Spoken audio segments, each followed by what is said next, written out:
Hello everyone, this is Zelx here, and today I'm here with U10 Evolve Vengeance Wrath Aggro Blood.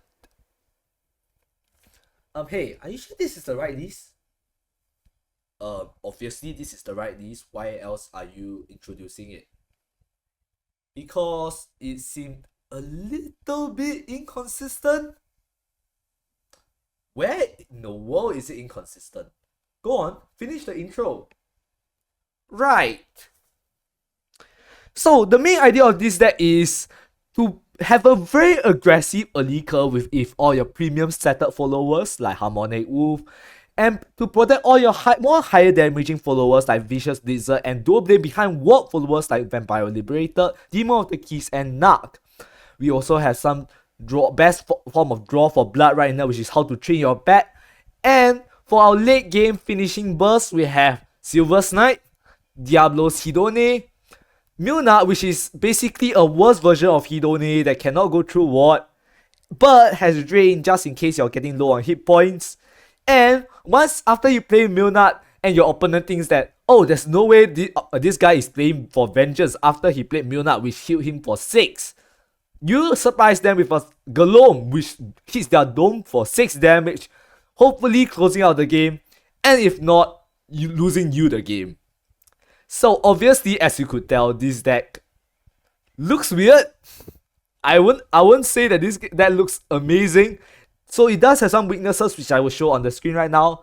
It is indeed weak to heal, ward, board wipes, storm mitigation, which basically means it's weak to Buff Dragon, Heal Haven, Neutral Sword, Castel Forest. I think you get the idea. Anyways, here's the QR code. Deck list is also in the description down below. And if you're new to the channel or new to Shadowverse in general and you want to see more wacky, crazy ideas like this, which is, should I just call this mixed salad blood? Maybe. But yes, please do leave a like, leave a subscribe, it really does help out. And without further ado, let's get right onto the gameplay. So, some of you out there in the viewers might be wondering, how am I ever gonna get Milnard's under 10 effect active? To which I will reply, what the hell are you talking about? Look, I'll be completely honest, I do not know why I decided to make this deck. Actually, I do know why. I wanted to play Milnard in the most insane way that nobody has ever played Milnard in, which is as a 5 mana 4/5 Storm on turn 5. Which, when you think about it, when you use the evolve point with Milnard, it's technically a 6/7 Storm. So it's actually pretty good stats on turn 5. If you drop it on turn 5. And if your opponent doesn't have a ward. And if they don't have board control already. But hey, that's where the fun of discovery comes in, doesn't it? And here you see that Milnard is already in our hand, which, you know what, most U10 players will be like, Milnard, stay in the deck. To which I say, oh my god Milnard, thanks for coming to my hand. I needed you.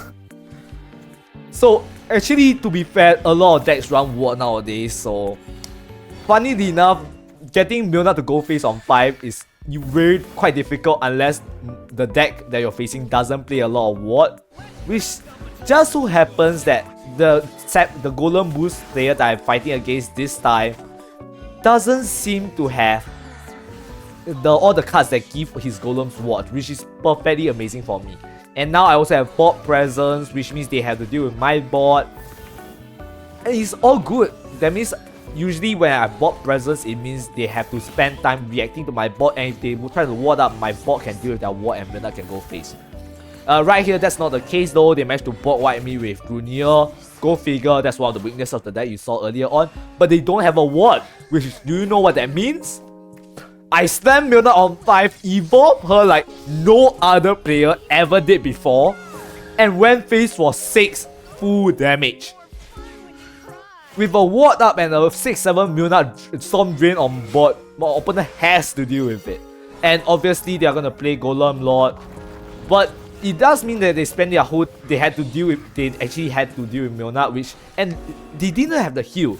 So that means they are left with 3 hit points. And if you look at my hand, that is basically lethal. And with drawing my other Silver Snipe, it basically guaranteed it anyways, no matter what. And with that, stemming Milnard on 5 won me a game. With this mixed salad blood, I'm insane.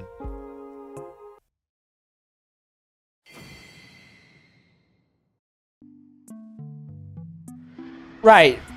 So for this matchup is a little bit unexpected. It was okay. Right, you know how at the beginning of the video in the intro I showed you how that one of these decks worst matchup is actually Heal Haven. They have heal, ward, bot clear, storm mitigate. Actually not storm mitigation, but basically they have 3 of the things that makes this deck suffer a lot. Which for early aggro bot based deck, obviously right, is Heal Haven. They just screw you over. In fact, I think one of the few things that I mentioned is that this deck is also weak to overstated minions. So if your followers, so if the opponent has like big bots of overstated followers, there's barely no way you can win. And especially if they can buff them on later on. But this game is really unique, and it was one of the few opportunities that I could actually defeat Heal Haven, and the way I won was surprising. To say the least. But as you can tell, I'm having my standard opener right now. 1 drop on 2, 2 drop on turn 2, turn 3, play 2 other followers. I have how to train your back in hand and 2 more wards following up if they're going to play followers to try to trade to target my Vicious Blizzard. Is not happening. The only way he can do that is through ING or by some pure skill. Here I evolve a Fierce Disciple try to get more damage out. The more damage I can get out, the better. And with how to train your back, I'm steadily getting into Wrath, and I'm getting all my key cards, drawing through my deck to get my cards. But as you can tell, Haven, they're doing Haven things, they're healing up, they're ruining my life. They somehow managed to heal like what?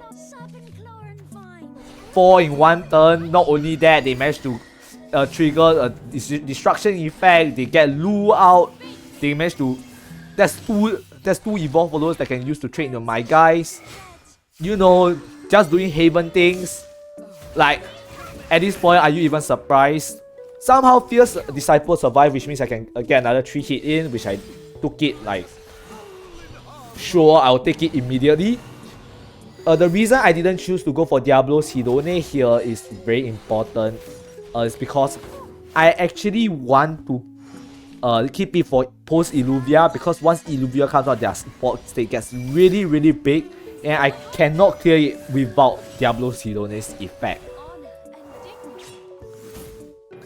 So yeah, as you can tell, Illuvia's out, Lu's Gorman comes out, ruining my life, buffing up their bot. It's a pain, really. I hated every second here. But do I still have a chance? Not really, with my limited hand size, my limited options, and they're already back to 15. Like, look at how much they healed already. It's incredible how much they actually healed. But as you can tell, this is why I'm saving my Diablo Sidonium. I need to clear this board. It's like, it's not even a question. And I need to look for more cards to potentially even try to win this game. I'm not sure why I'm even still playing at this point, but it's just my tendency to just keep on going even with a lost game. Like, I don't concede. Not until I really know it's over. Or even then, I'm just too lazy to concede anyway. But here comes the John. Here comes the Agent. Here comes everything that wants to ruin my life. There's Verdilia. There's the heal. Bam, bim, bam, boom, babagoom. It's insane, right? Heal Haven can get away with this sort of things. And look, I don't really have much option here. I can only have one good play, Demonic Dramas. And this is when it suddenly clicked. They will have a difficult time clearing Demonic Dramas. Unless, which, from now, look, from this moment on, they started buffing their board like crazy. And I realized, this draws them cards. This draws them cards. There are 9 cards left. Okay. We have a win condition now. Our win condition is decking our opener out. You guys still following me? It might work. Because honestly, look. You see this board? This is a very... Actually, maybe I shouldn't have played Nug here. Nug would have been, you have taken one of their followers, and then you will have freed up board space for them to play more cards, right? But surprisingly enough, they decided not to, and I do have a Demonic Drummer, which by himself already blocked 4 attack, which is 1, 2, 3, 4. It's literally all the guys. It's literally all these guys. It's all blocked, and they are still buffing. And I top deck another Demonic Drummer, which bought me another turn. So even if they cleared one of these followers, played their a guy, and then it pings for 4, 1, 2, 3. Actually, yeah, they should have definitely traded into Nug. I think Nug was my biggest mistake here. But for some reason, they did not see it. They just didn't. And with that, they are at 1 card left. I totally should have lost this game, by the way, because I didn't realize. But I managed to survive till turn 10 with my last hit, Diablo Sidone, which I found from the top of my deck somewhere. I cleared their board, so now they have only 1 turn left to kill me before they deck themselves out. And of course I played Milnard because Milnard is in my deck and I have to play her because like, why would I not? And they conceded. And that concludes my only win against Hillhaven. It's insane. So with the last game, this deck kinda passed the heal check. Well, not really, because Hillhaven will still probably beat your ass 99% of the time. I just managed to hit that 1% of the time where I actually managed to win somehow miraculously. But hey, now here is another interesting game, a matchup that you run into often, where the win rate is stacked against you. Is Buff Dragon, obviously. The win rate is stacked against you in like 70% their favor, 30% yours. But if you get very lucky and they get really unlucky, you have a really good chance to win the game. So of course, typical opener, 1 drop on 1, 2 drop on 2, 2 followers on turn 3. It's nothing new. Right here, of course, I follow up with Demonic Drummer, really good pair a rough card, and go face with a 1 damage because I know there's no point trading to their followers because their followers are going to trade into mine anyways, regardless. And that's a 1 drop 5, 2 mana 1/5, just because a Buff Dragon is really balanced.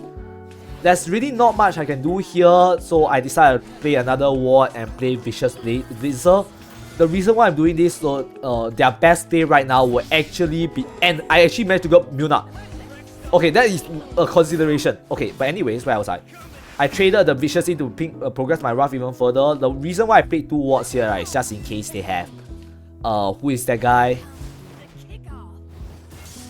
Some rush follower like Grand Slam, in which case they will have to trade to both wards before, so I at least still have 1 follower left on board. And Wrath is active, so I decided to just send it, you know what, screw everything. Send the Hinone, even though I should have really saved it for post Haven Skill Dragon. I just decided I like playing risky today. I didn't look at my hand, I actually have another Diablo Sidone, which is why I decided to send this one first. Oh, and following up, the reason why I decided to add in the U10 package is because Milnard, ironically, if I banish her early, is actually really good for me. But I didn't get to play her anyway because they decided they had played Heaven Skill Dragon, in which case the Diablo Sidone just wins me the game straight up. More boring, but this is why this deck probably didn't make Milnard, but I wanted to play her anyways. Anyways, thanks for watching.